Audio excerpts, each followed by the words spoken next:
নিরাপত্তার মানদণ্ডে দেশের তৈরি পোশাক শিল্প এখন বিশ্বের মডেল বলে দাবি করেছে তৈরি পোশাক মালিকদের সংগঠন বিজিএমইএ। রানা প্লাজা ধস সহ নানা দুর্ঘটনার পর গেল 5 বছরে এই শিল্পের ব্যাপক সংস্কার হয়েছে। এর ফলে আগামী 5 বছরে পোশাক শিল্পে 2 কোটি মানুষের কর্মসংস্থান বলে জানান বিজিএমইএ নেতারা। বিস্তারিত মেহেরমনির রিপোর্টে।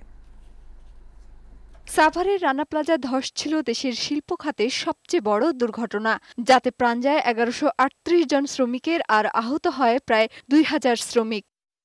এরপর গত 5 বছরে শ্রমিকদের পুনর্বাসন ও সহায়তার পাশাপাশি নেওয়া হয়েছিল পোশাক শিল্প খাতের উন্নয়নে বিভিন্ন পদক্ষেপ। বিদেশি ক্রেতা জোট অ্যাকর্ড ও অ্যালায়েন্স, সরকার এবং বিজিএমইএর তত্ত্বাবধানে কারখানাগুলোর নিরাপত্তা ও পরিবেশ উন্নয়নের কাজ চলে।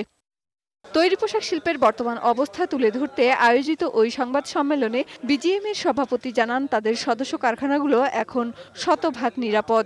একটা ইউনিভার্সিটি এবং এনজিও তারা যারা এই রিপোর্টগুলো দেয় তাদের তীব্র নিন্দা জানাই এবং আমি এই রিপোর্টের সাথে কোনোভাবেই একমত না এবং তাদেরকে ধিক্কার জানাই।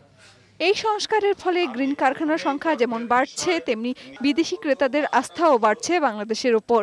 আগামীতে বিপুল সংখ্যক নতুন কর্মসংস্থান সৃষ্টি হবে বলে জানান বিজিএমইএর সভাপতি। যারা ট্রেড ইউনিয়ন নিয়ে কাজ করে, শ্রমিক নিয়ে কাজ করে, এই সব পক্ষ যদি একত্রে আমরা চেষ্টা করি, তাহলে আমি আশা করি আগামী 5 বছরে এই শিল্পে এখন 1 কোটি লোক কর্মসংস্থান হয়েছে।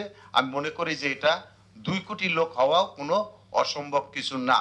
রানা প্লাজা দুর্ঘটনায় আহত কোনো শ্রমিক বেকার নেই বলেও জানান তিনি। বিজিএমইএর তথ্য অনুযায়ী বর্তমানে তাদের সদস্যভুক্ত কারখানার সংখ্যা 4000-এর কিছু বেশি।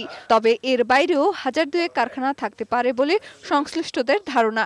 তারা লোকাল মার্কেটের জন্য। মেহেরমনি, বৈশাখী সংবাদ, ঢাকা।